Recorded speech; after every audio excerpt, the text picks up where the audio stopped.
Hello students, आज हम प्रश्नावली 7.4 का प्रश्न क्रमांक 3 हल करेंगे। तो इसके पहले हमने प्रश्न क्रमांक 1 और 2 को हल किया है। यदि आपने नहीं देखा है तो आई बटन पर जाकर आप सीधा प्लेलिस्ट पर पहुंच जाएंगे, वहां से क्रम अनुसार अध्ययन कर सकते हैं। चलिए सबसे पहले हम बात कर लेते हैं इस प्रश्न की। इस प्रश्न में हमें एक आकृति दी गई है जो कि आपके सामने पहले से ही रखी हुई है, और इस आकृति में हमें ये बताया गया है कि कोण बी छोटा है कोण ए से। आप यहाँ पे देखिए, ये है कोण ए और ये है कोण बी, लेकिन यहाँ पे ये बताया गया है कि कोण ए बड़ा है किसकी तुलना में? कोण बी की तुलना में। इसके बाद यहाँ पे देखिए कोण सी छोटा है कोण डी से। तो इसका क्या मतलब है? इसका मतलब ये है कि जो सी कोण है ये छोटा है और ये जो डी कोण है ये बड़ा कोण है। तो यहाँ पे हमें पहली चीज़ ये दी गई है, ये देखिए, और दूसरी चीज़ यहाँ पे हमें ये वाली दी गई है। तो सबसे पहले हम हेडिंग लगाएंगे दिया है, और ये दोनों चीज़ें हम लिख लेंगे। सबसे पहले हम लिखेंगे कोण बी छोटा है कोण ए से, और दूसरी चीज़ हमें दी गई है कोण सी छोटा है कोण डी से। ये दोनों चीज़ें हमें दी गई हैं। इसके बाद आगे लिखा है दर्शाइए कि ए डी छोटा है बी सी से। जिस तरफ ये मुंह खुला होता है ना वो चीज़ बड़ी होती है, और जिस तरफ ये बंद होता है वो चीज़ छोटी होती है। आप यहाँ पे भी देख सकते हैं, आप यहाँ पे भी देख सकते हैं। और दर्शाइए का मतलब क्या होता है? सिद्ध कीजिए। तो बस ये वाली चीज़ हमें सिद्ध करके बताना है। तो हम अगली हेडिंग लगाएंगे सिद्ध करना है, और ये चीज़ हम लिख देते हैं जो हमें सिद्ध करना है। ए डी छोटी है बी सी से, इसका मतलब बी सी बड़ी है, ये हमें सिद्ध करके दिखाना है। तो चलिए, अब हमने ये पूरा देख के लिखा है, ये दोनों चीज़ें दिया है हमें चली गई, और ये सिद्ध करना है। इतना तो आप पे बन जाएगा। इसके बाद हम हेडिंग डालेंगे उपपत्ति। उपपत्ति का मतलब होता है प्रमाण या प्रूफ। ये तभी हेडिंग डलती है जब हमें कोई भी चीज़ सिद्ध करनी होती है। तो अब इसके बाद हम देखेंगे जो हमें दिया गया है उसी से हम स्टार्ट करेंगे। तो पहली चीज़ हमें ये दी गई है कोण बी छोटा है कोण ए से। तो हम यहाँ पे लिखेंगे, चूँकि हमें दिया गया है तो हम यहाँ पे लिखेंगे चूँकि कोण बी जो है ये छोटा है किससे? कोण ए से। तो छोटे कोण के सामने की भुजा छोटी होगी और बड़े कोण के सामने की भुजा बड़ी होगी। तो कोण बी के सामने की भुजा हम यहाँ पे लिखेंगे, ये है कोण बी, और कोण बी यहाँ पे देखिए इतनी लिमिट में बन रहा है। कोण बी इतनी लिमिट में बनेगा तो कोण बी के सामने कौन सी भुजा है? ए से लेके ओ तक, बस इतनी, क्योंकि कोण बी इतने के अंदर ही बन रहा है, आप देख लीजिए।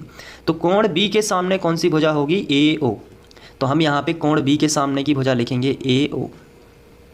ये वाला साइन ज्यों का त्यों, ये चिन्ह जो है ये ज्यों का त्यों रहेगा। अब कोण ए के सामने की भुजा लिखेंगे, तो कोण ए के सामने की भुजा कौन सी है? B O. तो यहाँ पे हम लिखेंगे बी ओ। जब ये भुजाओं वाला पोर्शन कंप्लीट हो जाए, यानी कि हम कोण से भुजा बना लें, तो अब हम इसे समीकरण 1 बना देंगे। इसके बाद हमें दूसरी चीज़ भी दी गई है, तो हम यहाँ पे लिखेंगे तथा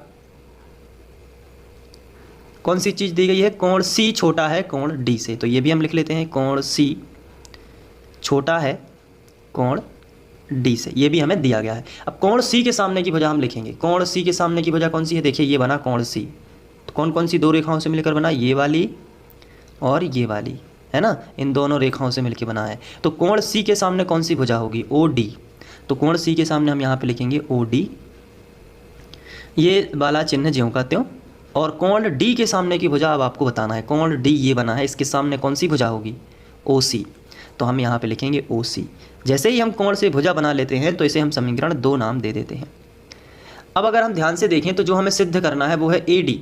तो ए डी कहाँ है? यहाँ पे ये देखिए ए डी, जो कि किससे मिलकर बन रही है? ए ओ और ओ डी से। तो अगर हम ए ओ और ओ डी को जोड़ दें तभी जाके बनेगी ए डी। अगर हम ए ओ और ओ डी को जोड़ दें तभी तो बनेगी ना ए डी। समीकरण 1/2 को ध्यान से देखिए, इसमें क्या है? ए ओ, इसमें क्या है? O D. तो अगर ये जुड़ जाएं तो हम सिद्ध करने की तरफ जा सकते हैं, यानी कि ए डी हम प्राप्त कर सकते हैं। तो यहाँ से हमें आइडिया लगा, या हम दूसरे तरीके से भी लगा सकते हैं कि बी ओ और ओ सी को जोड़ेंगे तो बी सी बन जाएगी। ये देखिए बी ओ, चित्र में देखना है, बी ओ और ओ सी, बी ओ और ओ सी, अगर इन दोनों को जोड़ दें तो पूरा बी सी बन जाएगा। देख लीजिए आप, तो बी सी प्राप्त हो जाएगा। तो कुल मिला के हमें यहाँ तक ये पता चलता है कि समीकरण 1/2 को हमें जोड़ देना चाहिए तो सिद्ध हो जाएगा। तो हम यहाँ पे लिखेंगे, पहले ये दोनों चीज़ें हमने जो की हैं, ये यहाँ पे ये है कि छोटे कोण के सामने की भुजा छोटी होती है, बड़े कोण के सामने की भुजा बड़ी होती है। तो यहाँ पे हमें एक रीज़न दे देना है चूँकि करके, ताकि आपका एग्जाम में एक भी अंक ना कटे। तो इस तरीके से आपको लिख देना है। अब समीकरण 1 और 2 दोनों को जोड़ देते हैं। तो हम यहाँ पे लिखेंगे समीकरण 1 + 2 से तो चलिए इसको और इसको जोड़ देते हैं, इसको और इसको जोड़ देते हैं। मतलब कि जब भी हम जोड़ते हैं ना तो ये जो चिन्ह है यहाँ पे बराबर का भी होता है, तो एक पक्ष यहाँ पे आप ये समझ सकते हैं कि एक पक्ष ये है और एक पक्ष ये है, बीच में ये साइन बना है। इसी तरीके से यहाँ पे भी एक पक्ष ये है, एक पक्ष ये है, बीच में ये साइन बना है। तो एक इसको और इसको जोड़ना है, इसको और इसको, बीच का साइन ज्यों कहते हैं। तो जैसे ही जोड़ेंगे तो AO प्लस OD हो जाएगा, AO प्लस OD। अब ये साइन दो जगह बना है ना, तो इसको एक ही जगह बनाएंगे, ये देखिए, और इन दोनों को जोड़ देंगे, BO plus OC, BO plus OC। तो AO और OD चित्र में देखिए, AO और OD टोटल मिलके क्या बन जाएगा, A से लेके D तक। तो AD यहाँ पे BO और OC क्या बन जाएगा, BO और OC टोटल मिलके BC। यही तो सिद्ध करना था, तो यहाँ पे आ गया BC। तो इसे हम हाईलाइट भी कर सकते हैं कि ये हमने सिद्ध करके दिखा दिया है। तो हम लिखेंगे सिद्ध हुआ, इस तरीके से आपको एग्ज़ाम में लिख देना है। हम लोग चौथा प्रश्न करेंगे, और ये प्रश्न है तो काफ़ी लंबा प्रश्न, यानी कि इसका सॉल्यूशन बड़ा है, लेकिन अगर देखा जाए तो ये इसका जो लॉजिक है बहुत ही सिंपल है, यानी कि ये आसानी से हम सॉल्व कर पाएंगे। बस आपको ध्यान से देखना है और समझने के बाद एक बार खुद से प्रैक्टिस ज़रूर करनी है। तो आइए सबसे पहले हम प्रश्न पढ़ लेते हैं। इसमें दिया गया है कि AB और CD क्रमशः एक चतुर्भुज ABCD की सबसे छोटी और सबसे बड़ी भुजाएं हैं। देखिए आकृति 7.50। तो ये आकृति इस क्वेश्चन के साथ में आपको एग्ज़ाम में बनी आएगी। अब जो आकृति दी गई है इसमें क्या बोला गया है कि AB जो है सबसे छोटी भुजा है। जो ABCD आपका ये चतुर्भुज जो दिया गया है ना, इसमें इन्होंने ये बोला है कि जो AB भुजा है पूरे चतुर्भुज में सबसे छोटी भुजा AB है और सबसे बड़ी भुजा CD है, ये बोला गया है। देखिए यहाँ पे साफ साफ लिखा है ना कि AB और CD क्रमशः, क्रमशः मतलब एक के बाद एक क्रम में, यानी AB सबसे छोटी और CD सबसे बड़ी। तो इन्होंने ये बोला है कि AB और CD क्रमशः एक चतुर्भुज ABCD की सबसे छोटी और सबसे बड़ी भुजाएं हैं। तो आपको ये चतुर्भुज तो दिख रहा होगा, चार भुजाओं की बंद आकृति ABCD, ये चतुर्भुज है। AB सबसे छोटी भुजा है और CD सबसे बड़ी भुजा है, ये बस हमें दिया गया है। तो चलिए सबसे पहले हम इसी को लिख लेते हैं। तो हम दिया है वाली पोर्शन में ये लिखेंगे कि AB जो है वो छोटी है और चतुर्भुज में, और इससे तो ब्रैकेट में हम लिखेंगे चतुर्भुज ABCD की सबसे छोटी भुजा और CD चतुर्भुज ABCD की सबसे बड़ी भुजा। तो ये हमने लिख लिया। आप चाहें तो यहाँ पे बराबर का चिन्ह लगा के भी लिख सकते हैं और ब्रैकेट भी लगा सकते हैं, लेकिन कहने का मतलब है आपको ये बताना है कि क्या दिया गया है। अब इसके बाद यदि आगे बढ़ें तो लिखा है दर्शाइए कि, तो यहाँ पे हम दर्शाइए का मतलब होता है सिद्ध करना है, तो यहाँ पे हम हेडिंग लगाएंगे सिद्ध करना है। इस तरीके से मैं यहाँ पे बराबर लगा ही देता हूँ, ये देखिए ये, और यहाँ पे ये। अब सिद्ध करना है क्या, कोण A बड़ा है कोण C से, ये हमें सिद्ध करना है। तो ये भी बहुत ज़्यादा इम्पोर्टेंट है यहाँ पे लिखना, कोण A बड़ा कोण है किससे, कोण C से। देखिए यहाँ पे हमें ये सिद्ध करना है कि ये जो कोण A है ना, ये सबसे बड़ा है, और सबसे बड़ा का मतलब कोण C के कंपैरिजन में। यहाँ पे देखिए ये कोण C है, तो कोण A और कोण C को देखें तो कोण A बड़ा है और कोण C छोटा है, ये हमें सिद्ध करके बताना है। तो इसके लिए हमें एक छोटी सी रचना करनी होगी। तो रचना का मतलब होता है जो एक्स्ट्रा में हम अपनी तरफ से कुछ भी यहाँ पे खींचते हैं। तो यहाँ पे हमने एक A को C से मिलाया, ये रचना कर लेते हैं। अब आप सोच रहे होंगे कि ऐसा क्यों किया है, क्योंकि हम इसे टुकड़ों में सॉल्व करेंगे तो इसलिए, और आपको पूरा समझ में भी आएगा कि ऐसा क्यों हुआ था। तो सबसे पहले हम हेडिंग डालेंगे रचना, और यहाँ पे हमने रचना में क्या लिखना है, A को C से मिलाया। ये देखिए इतनी आपको रचना करनी है। अब यहाँ पे जैसे ही आपने ये रचना की तो कोण A के दो टुकड़े हो गए, एक ऊपर यहाँ से लेके यहाँ तक और एक यहाँ से लेके यहाँ तक। तो इनको हम अलग अलग नाम दे देते हैं, जैसे इसको दे देते हैं अल्फ़ा, इसको नाम दे देते हैं बीटा, ठीक है। यहाँ पे कोण C के भी तो दो टुकड़े हो जाएंगे, आप ध्यान से देखोगे तो ये यहाँ पे रचना हुई है। तो एक कोण बना यहाँ से यहाँ तक और दूसरा यहाँ से यहाँ तक, तो इसको भी हम नाम दे देते हैं, तो अल्फ़ा बीटा, और यहाँ पे हम नाम दे सकते हैं गामा डेल्टा। तो गामा जो है उसका साइन कुछ इस तरीके से बनता है, ये देखिए ये गामा, और ये डेल्टा एस बनाते हुए थोड़ा सा ऐसे कर देते, ये हो गया डेल्टा। तो चार कोण बन चुके हैं। पहले कितने थे, दो कोण, बीच में से एक लाइन आ गई इस तरीके से, तो एक के दो टुकड़े हो गए, तो दो के चार टुकड़े हो गए। तो अल्फ़ा बीटा यहाँ पे नाम दे दिया, गामा डेल्टा यहाँ पे नाम दे दिया, ठीक है। तो ये रचना करने का थोड़ा सा यहाँ पे ये हो गया। तो अब हम हेडिंग लगाएंगे उपपत्ति, ठीक है। तो हमने यहाँ पे हेडिंग लगा दी उपपत्ति, यानी कि प्रूफ या प्रमाण, ठीक है। तो इसमें हमें ये अल्फ़ा बीटा गामा डेल्टा के नाम लिखने होंगे। तो चलिए बताइए, अल्फ़ा जैसे हमें कोण लिखना है तो हम कैसे लिखेंगे, कोण डी ए सी। फिर से देख लीजिए, डी ए सी, तो अल्फ़ा आ जाएगा। तो बस यही लिख देते हैं यहाँ पे, कोण डी ए सी बराबर अल्फ़ा। अब बीटा बताना है तो कैसे बताओगे, बीटा यहाँ से यहाँ तक बस है, यहाँ से यहाँ तक, तो कैसे लिखोगे, सी ए बी। तो बस इतना ही लिखना है, कोण सी ए बी बराबर क्या आ जाएगा, बीटा। अब आपको गामा बताना है, तो गामा कैसे बताओगे, ए सी डी, कैसे बताओगे, ए सी डी।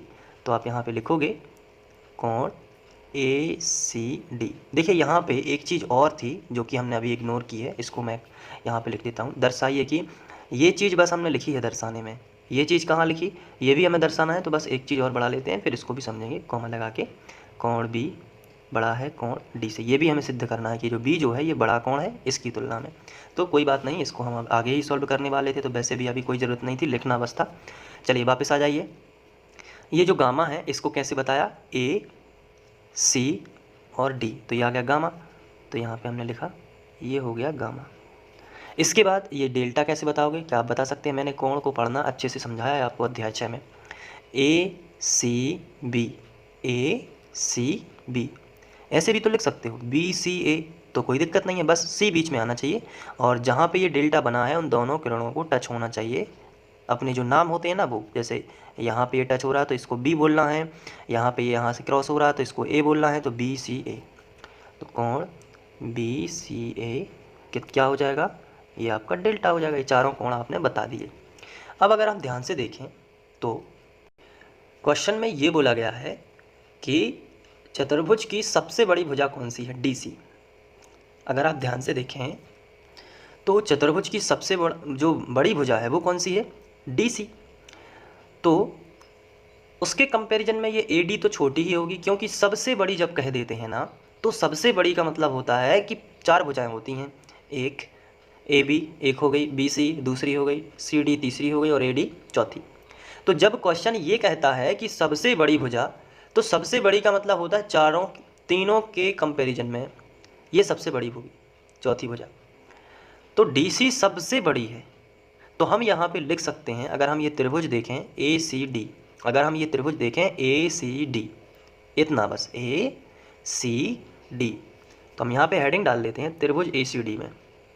त्रिभुज ए सी डी में, त्रिभुज ए सी डी में यदि हम ध्यान से देखें तो डी सी सबसे बड़ी होगी, डी सी बड़ी होगी ए डी के कंपैरिजन में, क्योंकि सबसे बड़ी तो डी सी है, तो ए डी तो अपने आप ही छोटी हो जाएगी। तो हम यहाँ पे लिख सकते हैं कि जो डी सी भुजा है वो बड़ी है ए डी से, तो हम यहाँ पे लिखेंगे ए डी। तो डी सी के सामने, तो यहाँ पे डी सी के सामने अल्फ़ा बना है, तो हम यहाँ पे लिखेंगे डी सी के, क्योंकि बड़ी भुजा के सामने का कोण भी बड़ा होगा, तो यहाँ पे हम लिखेंगे अल्फ़ा बड़ा होगा, अल्फ़ा कोण जो बड़ा होगा ए डी। ए डी के सामने कौन सा कोण है, ये है गामा, तो यहाँ पे हम लिख सकते हैं ये गामा जो। तो ये हम इसको समीकरण 1 बना सकते हैं, तो हमने इसको बना दिया समीकरण 1, ठीक है, ये हो गया। अब दूसरी बात क्या है, दूसरी बात यहाँ पे देखिए, दूसरा त्रिभुज ले लेते हैं ए बी सी में, तो हम यहाँ पे लिखेंगे त्रिभुज ए बी सी में। अब इस तरफ क्या होगा, इस तरफ ए बी जो है सबसे छोटी है, तो बी सी की तुलना में तो वैसे ही छोटी होगी, तो दो भुजाओं का खेल है बस। इस त्रिभुज में भी ये दो भुजाएं थीं, इस त्रिभुज में ये दो भुजाएं हैं, ए बी सी लिया है क्योंकि इस बार, इसीलिए तो ये रचना की थी ताकि दो त्रिभुज बन जाए। तो अब हम यहाँ पे क्या करेंगे, ए बी जो है उसको छोटा दिखाएंगे, किससे, बी सी से, तो बी सी।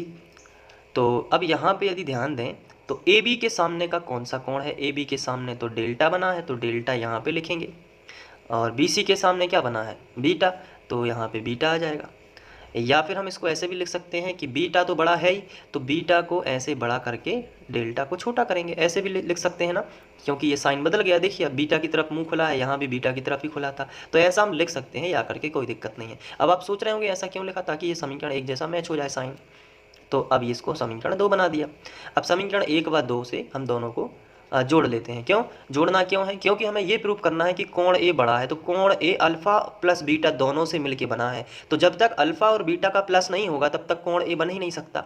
तो यहाँ पे देखिए समीकरण 1 में अल्फ़ा है और समीकरण 2 में बीटा है, तो अल्फ़ा प्लस बीटा करना ही पड़ेगा ना, तब तो कोण ए बनेगा, क्योंकि यही तो हमें सिद्ध करना है कि कोण ए जो है वो बड़ा है कोण सी से। दूसरे तरीके से ये भी लॉजिक लगा सकते हैं आपकी, ये देखिए गामा और डेल्टा जब ये दोनों प्लस होंगे तभी तो कोण सी बनेगा। तो इससे हमें ये पता चलता है कि समीकरण 1 व 2 को जोड़ना ही पड़ेगा। तो हम यहाँ पे लिखेंगे समीकरण 1 प्लस 2 से, ठीक है। तो अल्फ़ा प्लस बीटा हो जाएगा, अल्फ़ा प्लस बीटा, और ये साइन ज्यों का तो मैंने बराबर लगा दिया, ऐसे लगना है, ठीक है, ये वाला साइन, क्योंकि यही तो चल रहा है समीकरण 1 व 2 को ध्यान से देखिए। और यहाँ पे गामा और डेल्टा दोनों प्लस हो जाएंगे, तो यहाँ पे गामा प्लस डेल्टा ये प्लस हो जाएंगे। अब अल्फ़ा और बीटा चित्र देखिए, अल्फ़ा और बीटा दोनों मिलके क्या बनाते हैं? कोण ए बनाते हैं ना। तो यहाँ पे क्या लिखोगे? कोण ए, ये साइन ज्यों कहते हो। और डेल्टा और गामा ये दोनों मिलके क्या बनाते हैं? कोण सी। तो ये हो गया कोण सी। यही तो सिद्ध करना था, ये पहला सिद्ध हो चुका है, पहला सिद्ध, ऐसे आप लिख सकते हैं पहला सिद्ध, ठीक है। तो ये वाला जो सिद्ध करना था, ये वाला पोर्शन हम सिद्ध कर चुके हैं। अब ये वाला बस रह गया है, कोण बी और डी। तो अब हमें बी से डी की ओर एक रचना करनी होगी, तो दूसरा चित्र ले लेते हैं हम, ताकि इसमें मिक्स ना हो और आपको समझ में भी आ जाए। तो यहाँ पे एक बार फिर से हम रचना करेंगे। तो यहाँ पे फिर से हेडिंग आएगी पुनः रचना, ठीक है, करने पर, ठीक है। अब इस हेडिंग के अंदर आपको लिखना है बी को डी से मिलाया, बी को डी से मिलाया, ऐसे, ठीक है। तो ये आपकी रचना के अंतर्गत आएगा। आप पुनः रचना करने पर यदि नहीं भी लिखना चाहें तो आप ऐसे भी लिख सकते हो, रचना, ठीक है, और बी को डी से मिलाया। तो वैसे हम यहीं पे भी समझ सकते हैं पहले टर्म में, ताकि कोई दिक्कत ना हो। पहले जैसे चित्र में ये देखिए बी को डी से मिलाएंगे तो एक और त्रिभुज बनेगा ना। ये देखिए मैं यहाँ पे मिला देता हूँ, ये मिला दिया मान लीजिए। तो अब क्या होगा, यहाँ पे कोण बी जो है, पहले कोण बी था पूरा, यहाँ पे पूरा कोण डी था, लेकिन अब इसके दो दो टुकड़े हो जाएंगे। जैसे कि यहाँ पे मान लेते हैं कि इसको x मान लिया, इसको y मान लिया, और इसको हमने w z कुछ भी मान सकते हैं। तो इसको हमने z मान लिया और इसको w मान लिया, ठीक है। तो वही प्रोसेस करेंगे। अब ये त्रिभुज ले लेंगे, ठीक है। तो एक ये वाला त्रिभुज लेंगे और एक तो इसको अलग चित्र में समझेंगे ताकि थोड़ा सी दिक्कत ना हो। तो यहाँ पे आप देख सकते हैं कि ये हमने खींचा। यहाँ पे मान लेते हैं कि ये हो गया x, ये वाला कोण हो गया y, और ये वाला हो गया z, और ये वाला हो गया w, ठीक है। तो बहुत ही सिंपल है, पहले जैसा करना है। अब इसमें हम त्रिभुज ये ले लेंगे सबसे पहले जिसमें डी सी भुजा, बस त्रिभुज वो वाले ले लें जिसमें डी सी और ए बी फंस जाए। देखिए ऐसा त्रिभुज लेंगे जिसमें डी सी भुजा आ जाए, क्योंकि यही तो बताया गया है कि ए बी सबसे छोटी है और डी सी सबसे बड़ी है। इसी आधार पे हम लोग प्रूव कर रहे हैं। तो डी सी आनी चाहिए, तो डी बी सी ऐसा त्रिभुज लेंगे। तो त्रिभुज डी बी सी में, अब इसमें बताइए डी सी तो सबसे बड़ी है ना, तो यहाँ पे हम लिखेंगे डी सी जो है वो बड़ी है, तो इस बी सी से भी बड़ी हो जाएगी, जैसे पहले ए डी से हुई थी, क्योंकि डी सी सबसे बड़ी है। तो बी सी हो चाहे ए डी हो, सबसे बड़ी है, तो डी सी बड़ी हो जाएगी इस बार बी सी से। तो अब डी सी के सामने कौन सा कोण बन रहा है? ये देखिए बाई बड़ा हो जाएगा किससे? B C. बी सी के सामने कौन सा बन रहा है? डब्ल्यू। इसको हम समीकरण 1 बना देंगे। अब पुनः एक त्रिभुज लेंगे जिसमें ए बी आ जाए। तो त्रिभुज, अब इस बार ए बी डी लेना पड़ेगा तभी तो ए बी आएगा ना। तो त्रिभुज ए बी डी में, ए बी डी में, ठीक है। अब इसमें यदि ध्यान से देखें तो ए बी सबसे छोटी है, तो ए डी बड़ी हो जाएगी। तो इस बार हम क्या लिखेंगे कि ए डी जो है वो बड़ी होगी और ए बी से। तो ए बी छोटी हो गई ना। देखिए मुंह किस तरफ खुला है? ए डी की तरफ, क्योंकि हमें मालूम है कि ए बी सबसे छोटी है पूरे चतुर्भुज में। तो सबसे छोटी है इसलिए इस तरफ मुंह बंद है, इस तरफ खुला है। अब देखिए ए डी के सामने कौन सा कोण बन रहा है? ए डी के सामने बन रहा है एक्स। तो यहाँ पे x बड़ा हो जाएगा किससे? ए बी से। ए बी के सामने कौन सा कोण बन रहा है? अब देखिए ए बी ये है, इसके सामने ये z बन रहा, तो यहाँ पे z, इसको हम बना देंगे समीकरण 2। अब समीकरण 1 व 2 को प्लस करेंगे। प्लस क्यों करना है? क्योंकि x और y जब जुड़ेंगे तभी तो कोण b बनेगा ना। तो समीकरण पहले ही जैसा है बिल्कुल, समीकरण 1 प्लस 2 से। तो अब हम करेंगे x, यहाँ पे ये जुड़ जाएगा तो x प्लस y हो जाएगा। ये साइन ज्यों कहते हैं, दो जगह का एक जगह, और w प्लस z हो जाएगा। कैसे भी कर दो, चाहे z plus w plus plus में कोई दिक्कत नहीं होती। तो x प्लस y जो है वो क्या बनेगा? कोण b, चित्र में हमें साफ साफ दिख रहा है। और w प्लस z क्या बनेगा? कोण d। तो यहाँ पे कोण d, ये भी प्रूव हो गया। आप देख सकते हैं जो हमें सिद्ध करना था, यहाँ पे देखिए कोण b बड़ा सिद्ध करना था कोण d से, तो यहाँ पे कोण b बड़ा सिद्ध हो गया कोण d से। तो ये सेकंड नंबर का सिद्ध हो चुका है। तो बस इसी तरीके से इसको करना है। अब आपको नोट कर लेना है अच्छे से। तो ये चौथा क्वेश्चन जो है कंप्लीट हो चुका है। इसके बाद हम लोग 5वां क्वेश्चन करेंगे। Thank you.